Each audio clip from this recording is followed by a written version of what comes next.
Estoy obsesionado con la Biblia, quizás porque es el libro más grande de todos los tiempos. Sin embargo, la Biblia tiene registro de eventos que parecen ser inexplicables, paranormales, o simplemente cosas oscuras y controversiales. Bien, pues hoy continuaremos explorando todos estos temas.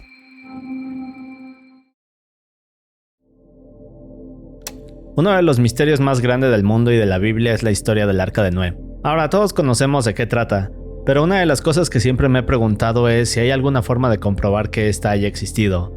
Y si existe, entonces ¿dónde podría encontrarse? Bueno, pues eso nos lleva a Ararat en Turquía. Ahora, hace varios años, en 1948, hubo una gran cantidad de lluvias, y luego 3 terremotos los cuales revelaron esta estructura que parece ser un barco el cual podría estar enterrado. De hecho, si vemos las fotos nos deja pensando. Bien, pues luego de esto en 1959 un militar llamado Ilan Durupinar descubrió la zona mientras tomaba fotos aéreas para una misión. En cuanto vio esto pensó que había encontrado el sitio donde Noé había desembarcado, así que luego de esto le dijo a sus superiores. Un par de días después fueron a investigar, pero luego de estar durante horas usando dinamita en aquella estructura no pudieron encontrar nada por debajo de ella. Pero aquí es donde se vuelve más interesante. Para 1985 el sitio había sido ignorado por completo, pero en este punto el interés volvió a retomarse, así que se hicieron pruebas de radar y aparentemente detectaron que en verdad había una estructura por debajo de toda esta piedra. Ahora la parte curiosa es que esta estructura era inmensa y tenían las mismas dimensiones que se describen en la Biblia para el Arca de Noé. Pero aquí es donde todo se pone confuso y donde salen las teorías. Ahora, el problema con todo esto es que luego de 1985 varios arqueólogos, investigadores, documentalistas, etcétera, han investigado el sitio. Muchos afirman que en verdad el arca está por debajo de este lugar, mientras que otros aseguran que no hay nada. Por ejemplo, durante principios de los 90 algunos estudios indicaron que en el sitio había partículas que tras ser analizadas resultaron ser de un barco. Lo que hace aún más extraño esto es que muy cerca de la zona también se encontraron estas rocas gigantes llamadas rocas Drog, que funcionaban como estabilizadores para el arca en las partes agitadas del océano. Todo parecía indicar que en verdad había un barco muy por debajo del sitio, pero para 1996 se volvieron a hacer estudios donde se menciona que aquellas partículas de barco en realidad eran partículas volcánicas y otro tipo de formaciones naturales. Y durante los siguientes años sucedía lo mismo, así que ¿cuál es la verdad detrás de esta información? Bueno, pues ese es el misterio. Quizás haya algo aquí o quizás no. Lo único que nos hace preguntarnos es por qué simplemente no excavan un poco y lo comprueban. El reino milenario se refiere a una mención en el Apocalipsis 21:6, que dice: vi un ángel que descendía del cielo con la llave del abismo y una gran cadena en la mano, y prendió al dragón, la serpiente antigua, que es el diablo y Satanás, y lo ató por 1000 años. Y lo arrojó al abismo y lo encerró y puso su sello sobre él para que no engañase a más naciones. Y vi las almas de por causa del testimonio de Jesús y por la palabra de Dios, los que no habían adorado a la bestia ni a su imagen, y que no recibieron la marca en sus frentes ni en sus manos, y vivieron y reinaron con Cristo 1000 años. Pero los otros muertos no volvieron a vivir hasta que cumplieron 1000 años. Esta es la primera resurrección. Serán sacerdotes de Dios y de Cristo y reinarán con él 1000 años. Ahora, si me lo preguntan, esto suena un poco turbio. Para empezar, nos hablan del Apocalipsis. Bien, pues de acuerdo con la Biblia se dice que en algún punto vendrá el anticristo al mundo. Pero en este caso nos habla de lo que sucede después. Ahora, cuando Jesús venga a salvar al mundo, este encadenará al anticristo y luego de esto vendrá un periodo de reinado que durará 1000 años exactamente. Aparentemente en este punto Jesús estará físicamente en el planeta. Solo que aquí viene la parte turbia, por así decirlo. Aquí nos dicen de forma literal que quienes fueron ejecutados en el Apocalipsis resucitarán, pero aquellos que no son creyentes permanecerán muertos. Y aparentemente no podrán volver al mundo durante otros 1000 años, así que de cierta forma es un final triste. Jesús fue al infierno se refiere a otro pasaje curioso. Ahora este nos habla de que luego de que Jesús va al infierno, pelea contra los demonios y luego de un viaje agonizante resucita y asciende al cielo. Por ejemplo, Efesios 4:8-10 dice: y eso de que subió qué es sino que también había descendido primero a las partes más bajas de la tierra. El que descendió es el mismo que también subió por encima de todos los cielos para llenarlo todo. O por ejemplo tenemos otro en Pedro 3:18-19 que dice: en el cual también fue y predicó a los espíritus encarcelados. Ahora, en el caso del primero, parece hacer referencias a que Jesús bajó al infierno para luego ascender al cielo. Y en el segundo, dice la frase espíritus encarcelados.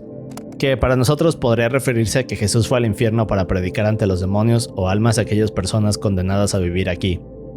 O quizás un sitio muy parecido al infierno en la parte oscura de la tierra, y eso me lleva al siguiente tema. Bien, pues Sheol o Seol es una palabra en hebreo que aparece en demasiadas ocasiones en la Biblia, pero que parece cambiar su interpretación una y otra vez. Digamos que es uno de esos detalles pequeños en la Biblia que te dejan pensando. Ahora, lo curioso es que en la mayoría de los casos, Sheol parece referirse a un mundo entre el nuestro y el cielo e infierno. Este se conoce como el mundo de los... Pero aquí viene la parte aterradora. Se dice que este mundo es un mundo subterráneo de oscuridad total y donde no hay ningún ruido. Pero la parte creepy es que la Biblia menciona que quienes caen aquí pueden ser los justos y los injustos, así que al parecer no importa si eres bueno o malo. Otra cosa curiosa es que cuando el Viejo Testamento comenzó a traducirse en el año 200 a.C., estos se dieron cuenta que este mundo era casi idéntico a lo que ellos llamaban el Hades, es decir, el mundo de los muertos, así que en algunas partes de la Biblia se hace mención al Hades. Pero aquí viene el siguiente punto interesante y que parece tener una conexión con el tema anterior. Ahora, en Hechos 2:31 Pedro cita al rey David diciendo: viéndose antes habló de la resurrección de Cristo, que su alma no fue dejada en el Hades, ni su carne vio corrupción. Bien, pues esto se refiere a una profecía en la cual David decía que Jesús al morir no iría al mundo de los muertos, y que luego de esto su cuerpo permanecería en perfectas condiciones, que, como sabemos, así ocurrió cuando resucitó. Así que para muchos la Biblia confirma que existe un mundo adicional además del cielo e infierno, y como ya vimos, cualquiera puede caer aquí. Otro de los temas que más me han dejado pensando y donde creo que también hay muchas cosas confusas es la imagen de Dios. Ahora, todos sabemos que en la Biblia se habla de que Dios hizo al hombre a su imagen y semejanza. Esto parece referirse a que los humanos fueron creados con ciertos aspectos que nos hacen ser inteligentes y poder distinguir entre el bien y el mal. Pero aquí es cuando vienen las demás teorías. Por ejemplo, se dice que en este caso la Biblia nos está diciendo de forma literal que Dios es igual a nosotros incluso en aspecto físico. Así que, en otras palabras, Dios tiene rasgos humanos.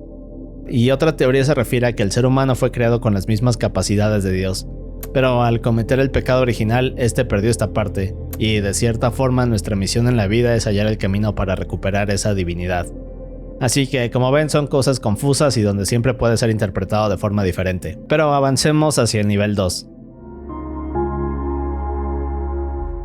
Balaam y su asno parlante es una historia curiosa, que en lo personal creo que demuestra un poco del comportamiento de Dios. Ahora, esta historia habla de cuando Balak, rey de Moab, contrata a Balaam, un profeta y vidente, para maldecir al pueblo de Israel. Antes de iniciar el viaje, Balaam habla con Dios y este le dice que no puede ir ya que Israel es un pueblo bendito. Pero luego de esto, Balak envía mensajeros con más dinero para intentar persuadir a Balaam y tras recibirlos vuelve a consultar a Dios. Solo que esta vez le dice que puede ir, pero con la única condición de que solo puede decir lo que él mande. El problema es que en realidad esto había hecho enfurecer a Dios. Así que poco después Balaam comienza el viaje hacia Israel junto con su asna, cuando de pronto llega un ángel enviado por Dios con una espada listo para matar a Balaam. Al principio Balaam no lo ve, pero la asna sí puede hacerlo, así que al ver a este ángel la asna se desvía del camino hacia el campo. Es aquí cuando Balaam comienza a golpearla una y otra vez para hacerla regresar. Poco después el ángel se coloca en un sendero con dos paredes estrechas esperando a que Balaam se acerque, pero nuevamente la asna lo ve y se acerca a una de estas paredes aplastando el pie de Balaam para que no pudiera avanzar. Ahora después el ángel se vuelve a colocar en otro sendero donde era prácticamente imposible que la asna pudiera hacer algo. Cuando Balaam llega a este punto, el asna ve una vez más al ángel, y lo único que queda por hacer es echarse sobre Balaam. Solo que esta vez Balaam toma un palo y comienza a golpearla de nuevo. Aquí es cuando Dios le permite a la asna hablar y de pronto le dice a Balaam: ¿qué te he hecho para que me hayas golpeado estas 3 veces? Pero de nuevo Dios intercede y ahora le abre los ojos a Balaam. Así que lo primero que ve es al ángel con la espada lista para matar. Bien, pues en este punto Balaam entiende todo y se hinca ante el ángel. Luego de esto continúa hacia Israel, pero cuando llega solo predica la palabra de Dios y al final el rey Balak queda furioso.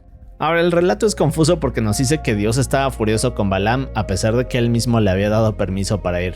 Al principio pensé que esto era un error o algo así, pero si vamos a Números 22, 20 a 22 dice: y vino Dios a Balaam de noche y le dijo: si vinieron para llamarte estos hombres, levántate y vete con ellos, pero harás lo que yo diga. Así que Balaam se levantó por la mañana y enalbardó a su asna, y fue con los príncipes de Moab, y la ira de Dios se encendió porque él iba. Pero en mi opinión lo más perturbador de esta historia es cómo Dios, aún sabiendo que Balaam lo obedecería, decidió enviar a este ángel para matarlo. Y otra cosa interesante es la enseñanza de esto. Es decir, parece que esta nos dice que debemos siempre obedecer a Dios porque si lo hacemos enojar, entonces nos castigará. Los 24 ancianos es otra de esas cosas confusas. Ahora en Apocalipsis nos dicen que alrededor del trono de Dios hay 24 tronos, y en estos tronos hay 24 ancianos. Estos llevan ropa blanca y coronas de oro. Bien, pues a estos se les conoce como los 24 ancianos del Apocalipsis. Nadie entiende muy bien a qué puedan hacer referencia o qué nos quieran decir. Algunos piensan que esto se refiere a ángeles que están sentados alrededor de Dios, pero otras personas piensan que estos 24 ancianos son otro tipo de seres divinos poderosos. El problema con esto es que en la Biblia no hay más referencias a ellos, por lo que su identidad es desconocida. Lo único que se dice en el Apocalipsis es que estos ancianos se hincan ante Dios, le dan sus coronas y luego cantan para adorarlo. Gog y Magog es otra de esas historias fascinantes y misteriosas, pero lo curioso de esto es que es una profecía la cual muchos piensan que se está empezando a cumplir. Ahora, Gog y Magog se refiere a dos grandes batallas que ocurrirán. Por ejemplo, en Revelaciones nos hablan de Gog y Magog como esta gran guerra entre el ejército que habrá reunido Satanás y Dios. Este explica que luego del reinado milenario el diablo será liberado. En este punto reunirá un gran ejército que marchará a la guerra, y entonces es aquí cuando Dios tendrá que detenerlos. Y luego de esta batalla final, Dios encerrará a Satanás donde sufrirá por toda la eternidad.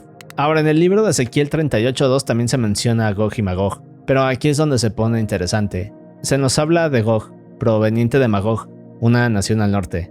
Bien, pues Gog reunirá una gran fuerza para atacar a Israel cuando menos lo esperen, y aquí es donde vienen las teorías.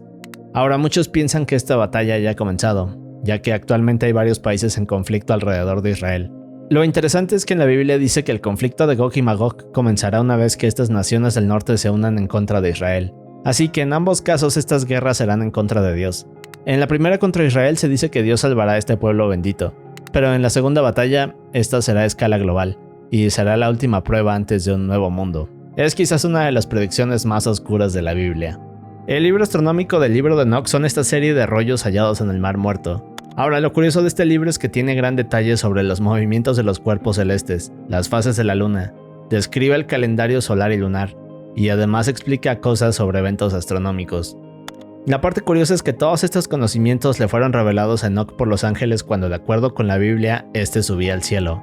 Y aquí es cuando tenemos una pequeña teoría fumada.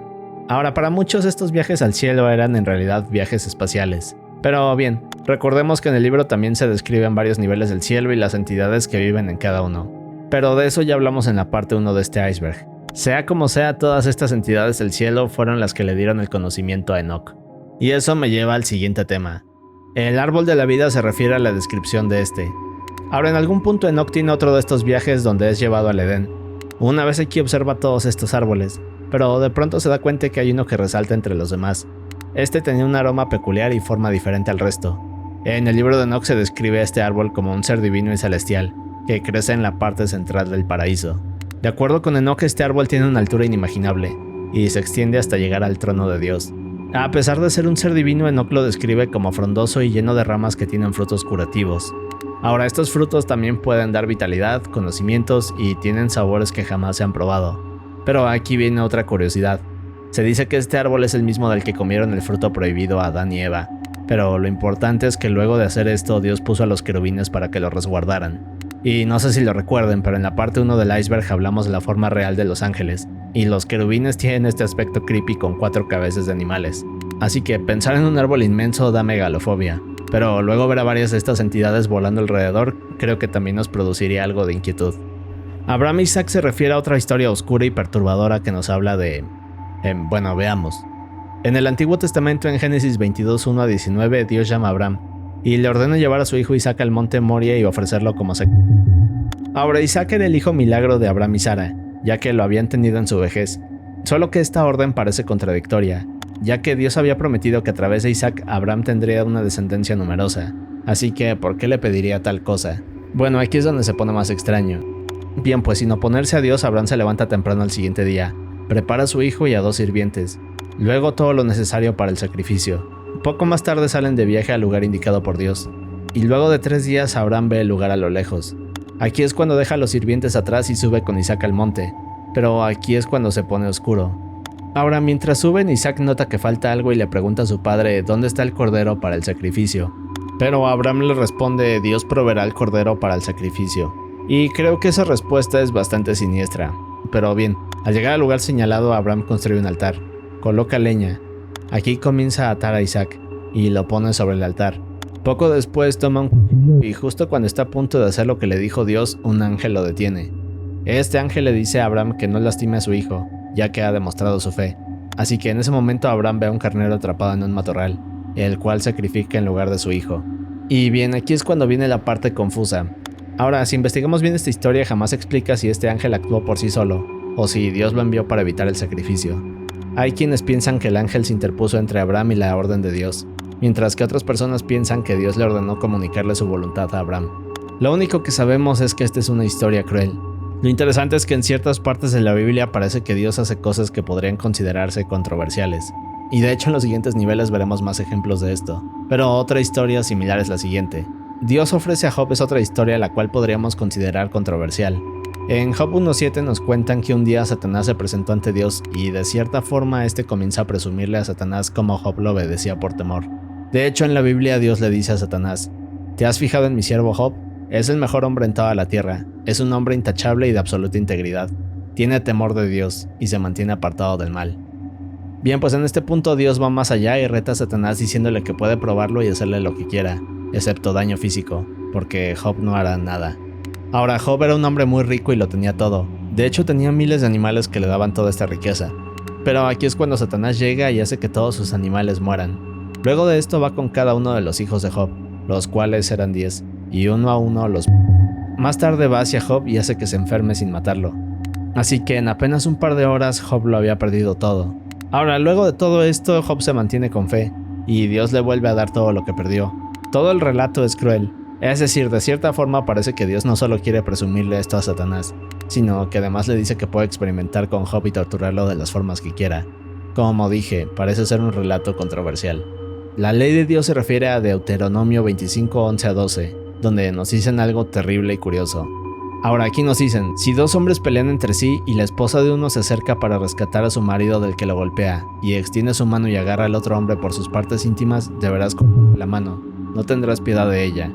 Así que, de acuerdo con esta ley, si dos hombres comenzaran una pelea y la esposa de uno de estos tocara las partes del otro, aunque sea para defender a su esposo, entonces tendría todo el derecho de cortarle la mano o algo peor. Y sí, sé que suena un poco extraño, pero así lo dice en la Biblia, así que quería compartírselos.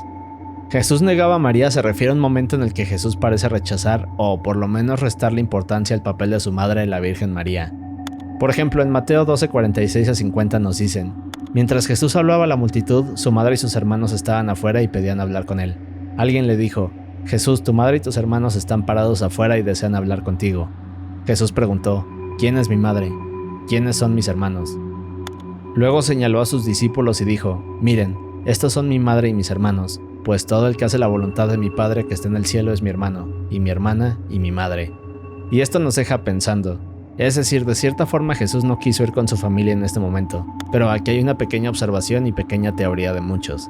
Esta teoría plantea una pregunta interesante. Ahora, ¿podría interpretarse que cuando Jesús dice todo el que hace la voluntad de mi Padre es mi madre y mi hermano, está implicando que su madre María y sus hermanos no seguían la voluntad de Dios? Bueno, pues eso no lo sabemos, pero descendamos al nivel 3. El tema de Melquisedec se refiere quizás a otra de las personas más misteriosas de la Biblia. Verán, Melquisedec se menciona una vez en Génesis, pero luego desaparece y jamás vuelve a ser mencionado. Y aquí comienza lo extraño. Para empezar, Melquisedec parece ser un personaje importante. La historia habla de una batalla en la cual Abraham regresa, pero se encuentra con este hombre poderoso. De hecho, en Génesis nos dicen: entonces Melquisedec, rey de Salem y sacerdote del Dios Altísimo, sacó pan y vino, y le bendijo. Así que aquí entendemos que Melquisedec era un sacerdote y además un rey. Bien, pues luego de esto Melquisedec bendice a Abraham y este le responde dándole una 10ª parte de todo lo que posee. Así que en otras palabras entendemos que Melquisedec es una persona importante en la Biblia. Y esto es lo que hace que sea uno de los más grandes misterios. Es decir, esta es la única vez que se menciona a Melquisedec en toda la Biblia. No parecemos tener más información de su vida o quién era. Únicamente se le describe como un rey y sacerdote alto de Dios. Pero aquí es donde empieza lo curioso, porque su llegada es antes de que existiera el sacerdocio en Israel, y se pone aún mejor. Ahora hay varias teorías sobre quién podría ser este personaje. Por ejemplo, en la iglesia cristiana Melquisedec se ve como este personaje simbólico que representa la Eucaristía. Esto se dice porque en Génesis 14:18 nos dicen que Melquisedec ofrece pan y vino. Así que en otras palabras, esto podría ser algo así como una anticipación de lo que ocurriría después con Cristo. Y esta es otra teoría interesante. Hay quienes piensan que este personaje es en realidad Cristo, o una encarnación previa de él. Verán, esta aparición de Melquisedec en la Biblia sucede 2000 años antes del nacimiento de Jesús. Pero en la historia se le describe como esta figura divina apegada a Dios, y que como ya vimos ofrece pan y vino. Además de esto, Abraham parece tener cierto respeto hacia él. Y otra cosa que se dice sobre él es que Melquisedec gobernaba Salem, la cual muchos creen que era una ciudad que eventualmente se convirtió en Jerusalén. Así que para muchos Melquisedec es la forma previa de Jesús, ya que él es eterno, y algo así como una visión de lo que sucedería miles de años después. Así que, como vemos, es uno de los personajes más enigmáticos y confusos. Quizás necesitemos explicarlo mejor en otro video. Pero hablando de Génesis, vamos a otro tema igual de interesante y un poco controversial. Jacobo luchó con Dios se refiere a esta historia en la cual Jacobo se encuentra con un hombre misterioso a mitad de la noche. Ahora, un poco de contexto. Una noche antes de esto, Jacobo envía a toda su familia a cruzar un río con varios regalos. Estos no habían regresado, así que Jacobo se encontraba solo en un campamento. Bien, pues a la siguiente noche es cuando llega este hombre desconocido y aquí sucede algo que parece ser sacado de una serie de anime. Y esto lo digo con todo respeto, pero verán, en la Biblia no explican cómo sucede esto ni el por qué. Este hombre desconocido simplemente aparece, y luego comienza una pelea con Jacobo que dura toda la noche. Esta se describe como una pelea intensa, en la cual ninguno de estos dos hombres se rendía, y aquí viene lo interesante. Ahora, luego de todas estas horas peleando y ver que Jacobo no se rendía, el hombre se acerca a él, y con tan solo un toque logra dislocarle la cadera a Jacobo, dejándolo en el suelo. Así que, en otras palabras, este hombre parecía tener superpoderes, pero no los usaba completamente contra Jacobo. Luego de esto, Jacobo sujeta a aquel hombre y le dice que no lo soltará hasta que lo bendiga, así que el hombre hace esto y Jacobo logra recuperarse. Pero bien, veamos qué dicen las teorías acerca de esta historia porque hay algunos detalles interesantes. Bueno, pues se dice que este hombre al cual apareció de la nada y tenía estos poderes en realidad era Dios. Muchos aseguran que Jacobo era tan determinado que logró vencerlo. Así que a este relato se le conoce como la vez que Jacobo peleó con Dios y le ganó. Claro que al final Dios usa sus poderes y logra hacer que Jacobo se detenga. Pero con eso llegamos a otros datos curiosos. Ahora, muchos también piensan que este hombre era un ángel enviado por Dios. Solo que en Génesis dice: y el varón le dijo, ¿cuál es tu nombre? Y él respondió, Jacobo. Y el varón le dijo, no se dirá más tu nombre Jacobo, sino Israel, porque has luchado con Dios y con los hombres, y has vencido. Entonces Jacobo le preguntó y dijo, declara ahora tu nombre. Y el varón respondió, ¿por qué preguntas por mi nombre? Y lo bendijo ahí. Ahora, con esto quizás podríamos confirmar que en verdad Jacobo peleó con Dios. Pero veamos otra cosa curiosa. Ahora, si lo recuerdan, en la parte 1 del iceberg vimos cómo el verdadero nombre de Dios, el cual no se debe pronunciar y es un misterio, tiene capacidades únicas al ser pronunciado. En esa parte también vimos algunos ejemplos de esto, pero muchos piensan que quizás este podría ser otro caso similar. Es decir, cuando Jacobo le pregunta su nombre parece que Dios se lo dice, y Jacobo se recupera en un segundo de la cadera. Es una teoría interesante, y la historia es otro de esos casos de la Biblia que te dejan pensando. Los dos testigos habla de Apocalipsis 11:3. En la Biblia dice, y daré a mis dos testigos que profetizan por 1260 días, vestidos de cilicio. Estos testigos son los dos olivos y los dos candeleros que están en pie delante del Dios de la tierra. Si alguno quiere dañarlos, sale fuego de la boca de ellos. Estos tienen poder para cerrar el cielo, a fin de que no llueva en los días de su profecía, y tienen poder sobre las aguas para convertirlas en y para herir la tierra con toda plaga cuantas veces quieran. Bien, pues más adelante se dice que la bestia llegará por estos dos testigos y acabará con ellos, pero 3 días luego de esto Dios los resucitará y subirán al cielo al igual que Jesús. Así que, como vemos, llegamos a otro misterio. Ahora, muchos se preguntan quiénes son estos dos testigos y eso nos lleva a la siguiente teoría. Se dice que estos están delante de Dios, es decir, Dios les dará la autoridad para venir y profetizar durante 3 años. También vemos que tienen poderes sobrenaturales, como causar plagas, convertir el agua en y cerrar el cielo. Esto último es muy interesante. Verán, las únicas dos personas con estos poderes que menciona la Biblia son Elías y Moisés. Pero otro detalle importante es que, como sabemos, Juan escribió el libro de Apocalipsis. Ahora, si recordamos, Juan tiene esta visión en la cual puede ver a Jesús, y al lado de él se encuentran Elías y Moisés, así que se cree que esta tendría cierta lógica. Y por eso se dice que la identidad de estos dos testigos podría tratarse de estos dos personajes. Es una teoría interesante si me lo preguntan, pero también llegamos a otra la cual menciona que los testigos podrían referirse a Elías y Enoch. Y ese es nuestro siguiente tema. Verán, en la Biblia estos dos hombres son los únicos que no mueren. En el caso de Enoch se menciona que Dios se lo llevó. Realmente no hay detalles específicos de cómo pasa esto, pero para muchos esto quiere decir que subió al cielo sin morir. Y esto se piensa porque en el caso de Elías, él sí tiene una historia un poco más detallada. Bien, pues en Reyes 2 nos dicen: aconteció que cuando quiso Dios alzar a Elías en un torbellino al cielo, Elías venía con Eliseo de Gilgal. Ahora, la historia dice que Elías sabía que su tiempo en la tierra estaba por terminar, así que junto a su discípulo Eliseo viajó por Gilgal, Betel, Jericó y el río Jordán. Al llegar al río Jordán, Elías toma su manto, golpea las aguas y el río se abre para que crucen. Pero es cuando le dice a Eliseo que pida lo que quiera. Y aquí viene la parte interesante. Bien, pues Eliseo le pide una doble porción de su espíritu. Pero a esto Elías le responde: si me ves cuando sea arrebatado, se te concederá. Y de la nada aparece algo descrito como una carroza de fuego con caballos que baja del cielo. Luego de esto se hace un torbellino en el cielo, y este absorbe a Elías. Al final Elías jamás vuelve a ser visto, así que como vemos es una historia misteriosa. La asunción de María se refiere a una creencia y una serie de pasajes en los textos apócrifos que explican que al final de la vida de María, esta fue llevada al cielo en cuerpo y alma. Pero aquí viene lo interesante. Recordemos que los textos apócrifos son libros que no son parte de la Biblia, pero es interesante lo que se menciona sobre la asunción de María.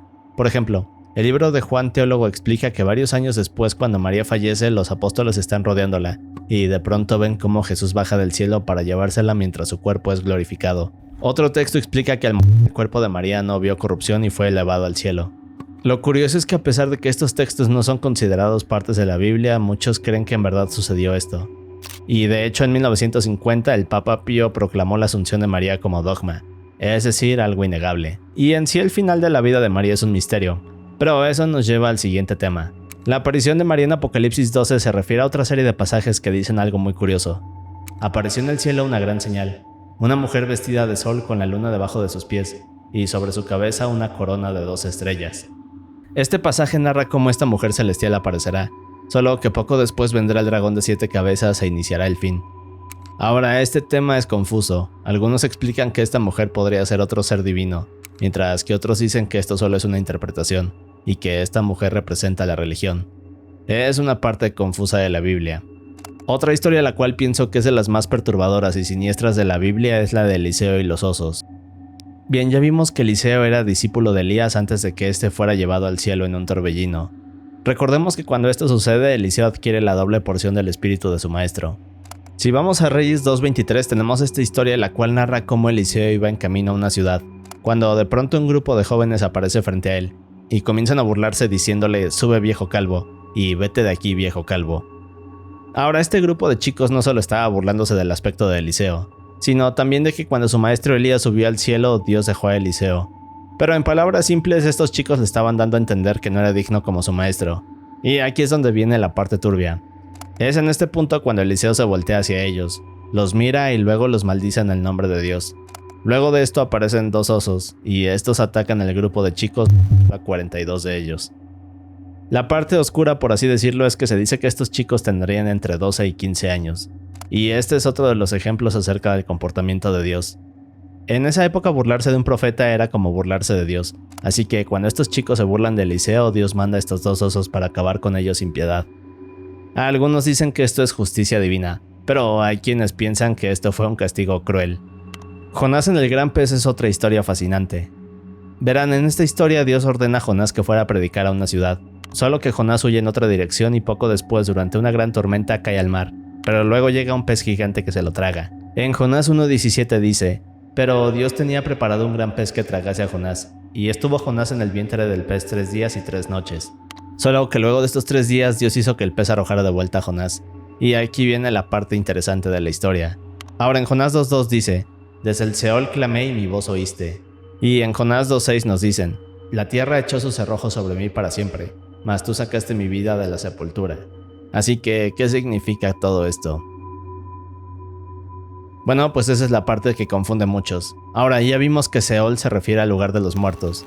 Así que la teoría dice que en realidad cuando Jonás fue devorado, este muere, y al igual que Jesús, resucita al tercer día. Es por eso que después dice: mas tú sacaste mi vida de la sepultura. Así que para muchos esta historia habla de otro caso de resurrección. Otro dato interesante es el verdadero nombre de Jesús. Verán, el nombre original de Jesús en hebreo es Yehoshua, que significa Yahvé salvación. Ahora, en su tiempo en arameo se pronunciaba como Yeshua para abreviarlo, pero todo cambió cuando el Nuevo Testamento fue escrito en griego. Aquí es cuando el nombre se cambió a algo que no puedo leer, pero que se pronuncia algo así como Jesús. Luego en latín se pasó a Jesús, y finalmente se convirtió a Jesús. Así que luego de saber esto, muchos se preguntan por qué a Jesús no le decimos Joshua, la cual sería su traducción literal. La venganza de Moisés es otro relato perturbador. En Números 31 nos relatan cómo el pueblo de Israel se enfrenta a los madianitas. Ahora, Moisés había juntado 12,000 hombres, y luego de esto Dios le ordena enviarlos para atacar a Madián. Así que el ejército israelita gana la batalla, pero tras terminar dejan capturadas a las mujeres y niños. Luego de esto el ejército israelita se dedica a quemar y saquear los hogares. Cuando terminan, los hombres regresan con Moisés, pero este se enfurece y les ordena regresar para acabar con los niños y mujeres que habían dejado capturados. La parte más oscura es cuando Moisés dice que únicamente deberán dejar la vida de aquellas mujeres vírgenes para que puedan quedarse con ellas. Ahora, la razón por la que Dios había ordenado esto es porque Madián estaba haciendo caer en el pecado a Israel, así que esto lo hizo enfurecer, y prácticamente decidió desaparecer este pueblo sin tener piedad. Es una historia brutal y dura de conocer. El verdadero padre de Caín es una teoría muy interesante, la cual explica que Caín no era hijo de Adán. Esto se dice porque en Génesis 3:15 tenemos esto, y dice así: «Y pondré enemistad entre ti y la mujer, y entre tu simiente y la simiente suya. Esta te herirá en la cabeza, y tú le herirás en el calcañar». Ahora, cuando nos hablan de esta simiente o semilla, muchos creen que se refiere a la semilla de la serpiente, en este caso Satanás. Esta teoría también dice que en realidad Eva tuvo algún tipo de relación con la serpiente del Edén, y como resultado se creó algo así como un linaje maldito. Y para muchos, otra cosa que confirma que Caín era hijo de Satanás es que más adelante mató a su hermano Abel. Es una teoría oscura, pero es momento de ir al nivel 4. Junia se refiere a un personaje bíblico misterioso. El problema de Junia es que siempre se ha debatido si pudiera ser un hombre o mujer, pero aquí es donde se pone curioso. Romanos 16:7 es esta carta en la cual el apóstol Pablo manda saludos a varios cristianos en Roma, pero menciona a Junia y a Andrónico. Lo interesante de esto es que Pablo se refiere a ellos como a sus parientes, compañeros, que son muy estimados entre los apóstoles, pero además que fueron antes de él en Cristo. Así que en otras palabras parece que Pablo los está reconociendo o describiendo como si fueran apóstoles. La teoría dice entonces que Junia sería la primera apóstol mujer, y esto hace que el pasaje sea controversial y confuso. Ahora, la teoría explica que el nombre de Junia en griego es femenino. De hecho, en los primeros escritos cristianos se le reconoció como mujer. Además, padres de la iglesia de esos tiempos mencionan a Junia como una mujer reconocida. Pero lo controversial de esto es que los apóstoles no podían ser mujeres, y de hecho en esa época las mujeres ni siquiera podían ser vistas con roles importantes. Así que durante todos estos años se ha intentado cambiar el nombre de Junia a Junias, para hacerlo ver como un hombre. Solo que el nombre de Junias no existe en griego. Así que en otras palabras todo indica que la persona de la que Pablo habla en verdad es una mujer, y tenía un rol de apóstol o por lo menos algo casi igual de importante. Sodoma y Gomorra narra la historia de dos ángeles que llegan a la ciudad de Sodoma. Ahora, esta ciudad era peculiar por varias razones. Por ejemplo, la Biblia la describe como un pueblo violento, corrupto y lleno de pecados. En Génesis 18 es cuando comienza esta historia. Verán, Dios habla con Abraham y le dice que Sodoma y Gomorra se habían vuelto malvados. Ahora, Abraham tenía a su sobrino Lot viviendo en Sodoma, así que temía por su vida. Es aquí cuando le dice a Dios que no los castigue si encuentra al menos a 10 personas justas en la ciudad. Pero como todos estos eran malvados, Dios no pudo encontrar a estas 10 personas. Así que en Génesis 19 Dios manda 2 ángeles disfrazados de hombres para acabar con estas ciudades. Poco después Lot los recibe en su casa, pero durante la noche un grupo de hombres va y le ordena a Lot que les entregue a estos 2 hombres para, digamos que hacer cosas de adultos. Ahora, Lot intenta de todo para detener a estos hombres, incluso ofrece sus hijas con tal de que no le hicieran nada a los ángeles. Pero cuando todo escala y está a punto de convertirse en una escena terrible, los ángeles se rebelan. Luego le dicen a Lot que huya con su familia y que no volteen hacia atrás. Y poco después comienza una masacre hasta que la ciudad se destruye en cuestión de segundos. Es una historia brutal, pero eso nos lleva al siguiente tema. El destino de la esposa de Lot se refiere a lo que pasa mientras Lot huye con su esposa e hijas luego de salir corriendo de Sodoma. Ahora, los ángeles les habían dicho que cuando huyeran no voltearan hacia atrás, pero mientras corren a la esposa de Lot se le ocurre voltear por curiosidad. Y el problema es que cuando gira la cabeza para voltear, esta inmediatamente se convierte en una estatua de sal. Así que es una historia con un final triste. Bien, los ángeles es uno de mis temas favoritos de la Biblia. De hecho, próximamente haré un video muy extenso hablando sobre ellos. Pero parte de este tema incluye a Satanás. Ahora hay una teoría interesante la cual menciona que Satanás era en realidad un querubín. Si nos vamos a la Biblia, esta menciona que era uno de los ángeles de mayor rango y uno de los más cercanos a Dios. En la Biblia se describe a Lucifer como el maestro de la música del cielo y el ángel más hermoso de todos. Solo que poco después es cuando intenta rebelarse contra Dios y es expulsado del cielo. Ahora, en la parte 1 de este iceberg vimos los diferentes tipos de niveles de ángeles. Y aquí comienza lo interesante. Si vamos a Ezequiel 28 vemos cómo este dirige una profecía al rey de Tiro. En la escena Ezequiel está parado frente al rey y le dice: «Tú eras el sello de la perfección, lleno de sabiduría y acabado de hermosura. En Edén, en el huerto de Dios estuviste, de toda piedra preciosa era tu vestidura». Ahora esto se pone un poco extraño y confuso. Parece que Ezequiel dice algo que para el rey no tiene algún valor o importancia. Es decir, Ezequiel le dice que estaba en el Edén, pero si recordamos aquí solo se encontraban 4 personajes: Dios, Adán y Eva, pero además de todo la serpiente o Satanás. Bueno, pues la teoría dice que cuando Ezequiel le dice esto al rey, en realidad está hablando con Satanás, pero en otras palabras el rey estaba bajo la posesión del diablo. Y parece que esto se puede confirmar después. En el versículo 13 dice: «En Edén, en el huerto de Dios estuviste, de toda piedra preciosa era tu vestidura. Los primeros de tus tamboriles y flautas estuvieron preparados para ti en el día de tu creación». Bien, pues aquí parece haber una referencia a Satanás como quien estaba a cargo de la música en el cielo. Pero luego tenemos el versículo 14. Este dice: «Tú, querubín grande protector, yo te puse en el santo monte de Dios. Allí estuviste en medio de las piedras de fuego». Así que si armamos las piezas parece que en realidad Ezequiel está hablando con Satanás y no con el rey. Así que por lo tanto podemos decir que la verdadera forma de Lucifer era la de un querubín. Es decir, esto que estamos viendo aquí.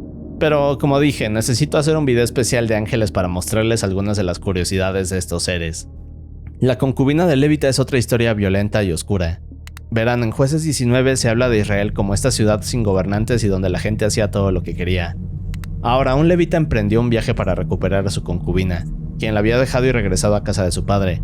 Luego de un tiempo el levita la encuentra y días después intenta regresar a casa. El problema es que al caer la noche no quisieron quedarse en una ciudad extranjera, así que se hospedan en Gaba, donde un anciano los hospeda.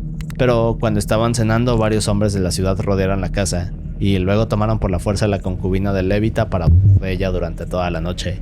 Al amanecer la mujer apenas si puede arrastrarse hasta que finalmente fallece. El levita tuvo que tomar su cuerpo y llevarlo a casa, pero es aquí cuando se pone oscuro. Ahora, cuando el levita llega a casa, toma el cuerpo de la concubina y lo corta en 12 pedazos. Luego envía cada uno de estos a las tribus de Israel, y estas responden para declarar la guerra en contra de Gaba. Al final de todo, la batalla es terrible, y el pueblo de Gaba queda extinto prácticamente. Pablo escribió 3 cartas a Corintios. Se refiere a que en la Biblia conocemos las 2 cartas de Corintios, pero se menciona una tercera la cual parece estar perdida. A esta carta se le conoce como la carta con lágrimas. Pero aquí viene la teoría de si esta carta en verdad podría estar perdida o si alguien la escondió. Y esto nos lleva al siguiente tema, que son los textos mencionados en la Biblia a los que no tenemos acceso. Ahora, sabemos que la Biblia es una colección de 66 libros creados por diferentes autores. También sabemos que hay algunos libros o escritos que no son considerados parte de la Biblia porque no se puede comprobar su origen o porque simplemente dicen cosas controversiales. Pero lo interesante es que en la Biblia se mencionan varios libros a los cuales no tenemos acceso, y aquí tengo una pequeña lista. Bien, pues estos son los libros que la Biblia menciona. Algunos de estos están perdidos mientras que otros son considerados apócrifos. Ahora, la parte irónica de esto es que no fueron tomados en cuenta para formar parte del canon de la Biblia, pero al mismo tiempo esta los menciona, como si diera a entender que son oficiales. Así que eso es lo que hace que muchos se confundan. Pero bien, los sacerdotes zoroastrianos es otro tema interesante de la Biblia. Ahora, otra forma en que se les conoce o hace referencias a ellos es como magi, que se traduciría como mago. Algo curioso de esto es que se mencionan tanto en la Biblia como en los textos apócrifos. Se dice que los primeros registros de estos magos comienzan desde el siglo VI a.C. Se piensa que estos magos eran sacerdotes asociados a la religión zoroastriana en Persia. La siguiente parte curiosa acerca de estos magos es que tenían un gran conocimiento de la astrología, la interpretación de sueños y otro tipo de prácticas esotéricas. Bien, pues en la Biblia los pasajes que conectan todo esto son los de Mateo. Estos, como sabemos, hablan de los Reyes Magos. Ahora, se dice que estos eran sabios de alguna región del Oriente desconocida que llegaron a Jesús gracias a que se guiaban con las estrellas. Y se cree que una de estas regiones podría ser Persia. Pero aquí tenemos otro dato interesante. Ahora, una historia que no forma parte de la Biblia es una donde uno de estos magos toma el pañal de Jesús y lo arroja al fuego, pero al hacer esto el pañal no se quema. Y al ver esto los magos lo interpretan como una señal de que Jesús marcaría algo nuevo en la historia. Pero hay más. Si vamos a los textos apócrifos, estos mencionan que estos reyes magos provenían de una región llamada Ashir. Estos eran descendientes de Set, hijo de Adán, y se les había dado una profecía la cual decía que aparecería una estrella en el cielo, la cual los guiaría hacia Dios hecho en forma humana. Así que cuando la estrella aparece varios años después, la siguen, y es cuando encuentran a Jesús. Es una historia muy curiosa y que pocos conocen. Satanás es un título, nos habla de que este no es un nombre. Verán, el término Satanás proviene del hebreo Satán, que significa adversario. Originalmente no era un nombre, sino un título que describía a alguien que era un opositor. Pero con el paso de los años las personas usaron este título hasta que se transformó, y es por eso que actualmente se usa como un nombre. Pero es momento de descender al nivel 5. Bien, vamos a empezar este nivel hablando de una teoría interesante. Esta teoría se llama el templo cósmico y habla de que la creación es la inauguración de este. Pero, ¿a qué me refiero con esto? Bien, esta teoría explica que el relato de la creación en Génesis 1 no habla de la creación de la materia, sino más bien de la asignación de las funciones de objetos que ya existían. Por ejemplo, cuando Dios dice hágase la luz, no se refiere a que Dios creó la luz desde cero, sino la teoría dice que la luz ya existía, y Dios simplemente le asignó la función de separar el día y la noche. Otro ejemplo está en Génesis 1:6, cuando dice que hay expansión en medio de las aguas y separa las aguas de las aguas. Esta teoría explica que no se refiere a que Dios creara el océano, sino que simplemente asignó la función de cada elemento para separar a la atmósfera del mar. Pero en palabras simples, la teoría dice que todo ya existía. Dios simplemente llegó para darle orden y propósito a cada cosa, como si estuviera preparando un templo para habitar en él, y es por eso que se le llama la teoría del templo cósmico. Dios repartió las tierras habla de Deuteronomio 32:8. Según este pasaje, cuando Dios repartió las tierras entre las naciones no las dejó sin gobernantes, sino que asignó a cada pueblo un ser celestial. Y esto es lo curioso. Verán, muchos piensan que estos seres que Dios asignó a cada nación eran en realidad dioses menores. En la Biblia dice, cuando el Altísimo dio a las naciones su herencia, cuando separó a los hijos de los hombres, estableció los límites de los pueblos según el número de los hijos de Dios. Así que para muchos estos hijos de Dios gobernaban el mundo, pero se pone más interesante.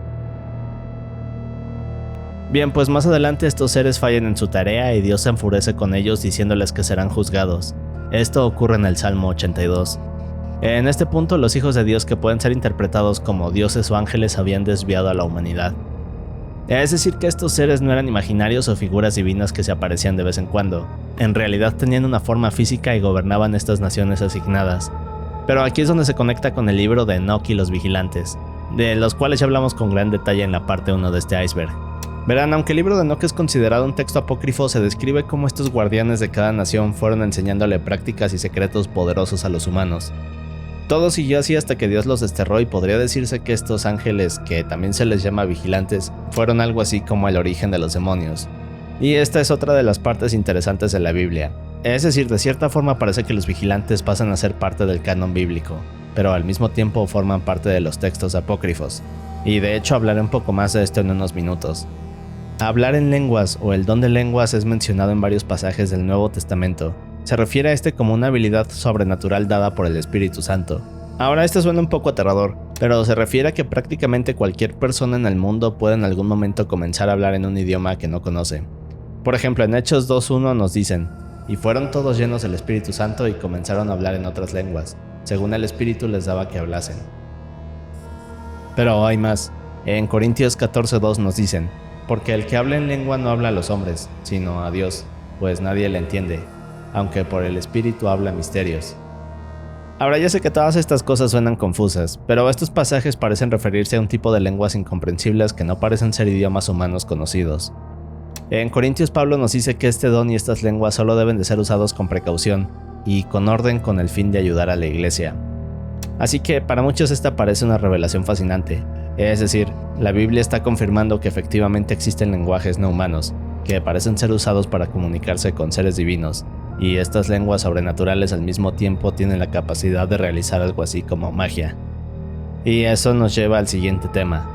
Los dones de Dios se refiere a estas habilidades sobrenaturales que parecieran superpoderes. Ahora, al parecer todos nacemos con la capacidad de tener dones bajo ciertas circunstancias. Algunos de estos son el don de la ciencia, que se refiere al conocimiento sobrenatural sobre algo que no se podría saber naturalmente. El don de la fe, el cual permite realizar milagros en situaciones imposibles. Y el don de la profecía, el cual permite comunicar mensajes de Dios. Hay varios ejemplos de estos en los libros de la Biblia. Pero regresando al tema de los vigilantes, otro tema interesante es que Daniel los menciona, y es la única vez que forman parte del canon de la Biblia. En Daniel 4:13 dice: vi en las visiones de mi cabeza mientras estaba en mi cama, y he aquí un vigilante, un santo, descendía del cielo.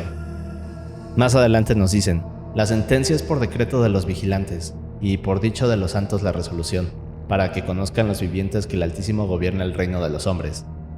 Y finalmente tenemos uno más que dice: y en cuanto a lo que vio el rey, un vigilante y santo que descendía del cielo. Como dije, es la única vez que la Biblia habla de los vigilantes, pero conociendo toda su historia y lo que ocurrió con ellos, es algo que sin duda nos deja pensando. En la parte 1 del iceberg también hablamos de cómo hay textos apócrifos que narran historias sobre hechicería, magia y fenómenos sobrenaturales que ocurrían antes de la llegada de Jesús. Ahora, se dice que estos textos fueron eliminados por ser controversiales, pero a través de la Biblia quedarán un par de historias que confirman estos dones de hechicería. Por ejemplo, en la parte 1 también vimos ejemplos de esto como la historia de la bruja de Endor, pero otra historia interesante es la del mago Elimas. Esta ocurre en Hechos 13:6, cuando Pablo y Bernabé van en un viaje misionero. Bien, pues Pablo y Bernabé llegan a la ciudad de Pafos, donde gobernaba Sergio Paulo. Este hombre era inteligente y tenía interés en escuchar el mensaje de Jesús, así que manda llamar a los misioneros. El problema era que junto a él estaba Elimas, también llamado Barjesús. Ahora, esto no se explica muy bien, pero al parecer Elimas manipulaba fácilmente a Sergio Paulo, así que cuando se entera que Pablo y Bernabé lo verán, este intenta engañar a Sergio y controlarlo nuevamente. Solo que Pablo lo confronta y le dice: hijo del diablo, enemigo de toda justicia, ¿no dejarás de torcer los caminos rectos del Señor? Ahora, bien, pues Elimas se seguía resistiendo e intentando expulsarlos de la ciudad, pero Pablo nuevamente se dirige a él y le dice: la mano del Señor está contra ti, y quedarás ciego por un tiempo. Bien, pues lo que pasa después es que Elimas queda ciego de un segundo a otro, así que al ver esto Sergio Paulo se asombra, e inmediatamente cree en el mensaje de Jesús. Es otra de esas historias en la cual un mago desafía a Dios, pero termina recibiendo un castigo terrible. Y ahora veamos algo un poco más fumado y extraño. Aliens. Bien, pues hay historias en las cuales personas son visitadas por aliens. Ahora, en muchas de estas ocasiones estos seres intentan hacerle daño a las personas, solo que cuando éstas entran en pánico accidentalmente dicen o piensan en el nombre de Jesús. Supuestamente lo que ocurre luego de escuchar el nombre de Jesús es que estos seres de otro mundo reaccionan y huyen. There's over 400 cases, that I'm aware of with collaborators that I work with, where these abductions have been halted by people calling on the name of Jesus Christ. And in the movie we have the testimonies of these people who were having these experiences. They were terrified, and in the moment of terror they recalled or called out to their childhood memories of who Jesus was. And the instant his name was called, it stopped. Y bien, no sé cómo llamarle a esto, pero les dije que era fumado y extraño. Ahora, Metatron no forma parte del canon de la Biblia, pero sus historias y teorías son interesantes. Este es conocido como el guardián de registros. Verán, Metatron es un serafín. Al parecer el trabajo de este es llevar un registro de todas las personas que han vivido, así que básicamente este ángel sabe quién está en el mundo y quién ya no. Pero además también lleva un registro de los pecados de cada ser humano. Lo perturbador acerca de Metatron es que a este se le describe como un serafín el cual tiene un ojo y una lengua por cada ser humano que ha existido. Se dice que este es el ángel más poderoso del cielo, y hay una teoría la cual explica que Metatron es Enoch. Si recordamos, Enoch es llevado al cielo y jamás tiene una muerte natural. Bueno, pues se dice que al llegar al cielo Dios lo transforma en este ángel y es quien intercede por la humanidad. Y bueno, todo este tema de ángeles es confuso y extenso, así que pronto exploraremos el tema con profundidad. Pero mientras tanto pueden ver la parte 1 de este iceberg, o si no les dejo otro video interesante.